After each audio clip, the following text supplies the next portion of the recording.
I lost my leg back in 1995 while on a trip to San Francisco with my girlfriend. We were taking a cable car tour of the city, which was actually a really nice tour right up until the city workers let another cable car run free without a driver. And that one crashed into the one that I was riding on, resulting in a sort of a low-speed crash in which I got pinned between the two cars. I was quickly taken to San Francisco General, where of course I was under all sorts of drugs. But I remember the doctors bringing me around and informing me that they thought the best thing to do would be to amputate my leg below the knee. And it was quite a shock to me. Of course, the firefighters had been telling me I was going to be just fine. And so I was a little bit dismayed, to say the least, to hear that I was going to be losing my leg.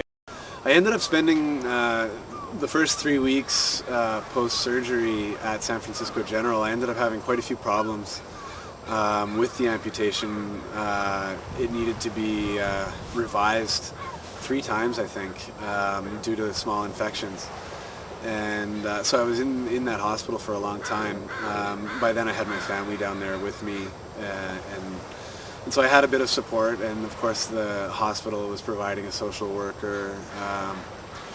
But essentially I spent a lot of time on my own trying to come to grips with what my life was going to be like after that, which at the time I really had no idea what it was going to be like.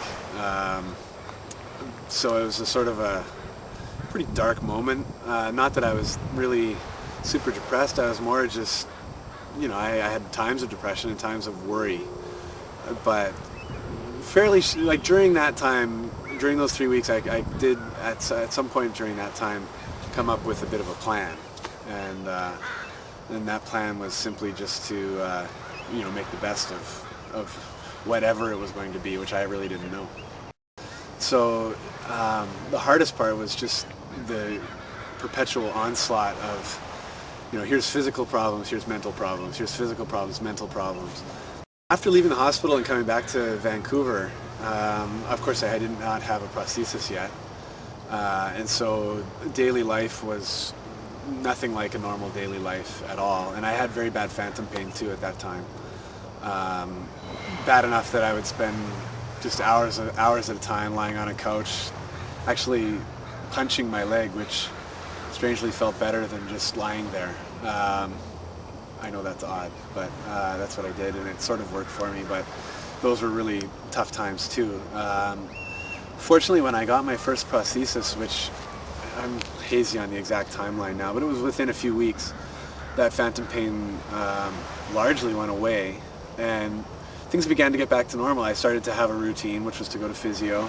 Once I started to feel some progress happening, you know, you get a sense that if I continue, anything could be possible down the road, because I was able to go from there to there. Why can't I go from there to there?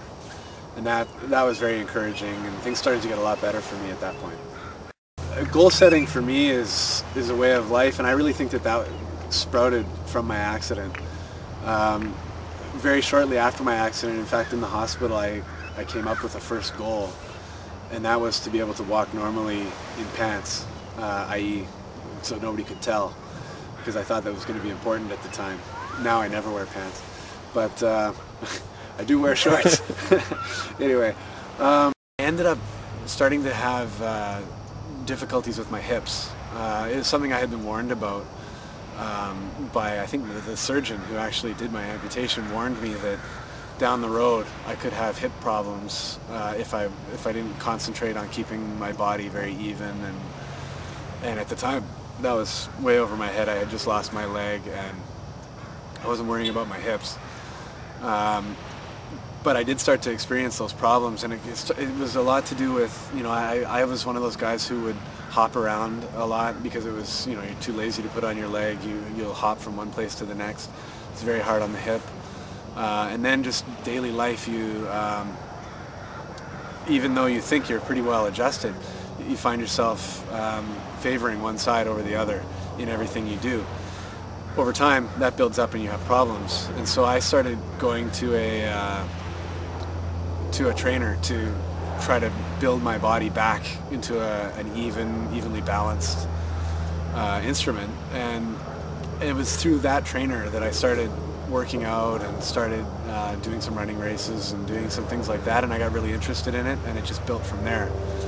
But it was all basically because I was experiencing a real problem, but it's turned into a real opportunity. Before losing my leg, I was more into team sports. I played hockey, ice hockey, and rugby, and I played volleyball as well. Most of those sports, strangely, since my accident, I don't play most of those anymore. These days, I sort of have a two-sport focus, and that's triathlon in the spring and summer, and Nordic skiing or cross-country skiing in the winter. My prime goal right now is to make it to the 2010 Paralympics in cross-country racing.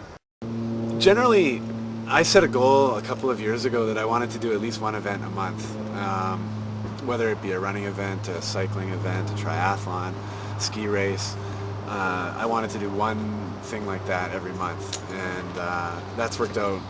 I've exceeded that by far, especially with the ski racing, which you can do a lot of. I've competed in 2 world championships in triathlon. I've placed 5th in both of them, actually. I would really like to improve upon that next year. These days, with my sport programs building up towards ski races, I've been training sort of between 13 and 18 hours a week. I have a son who's 6, a daughter who's 4, and a brand new baby who's 6 months old. And so between them and trying to keep my marriage alive, it's a pretty packed life.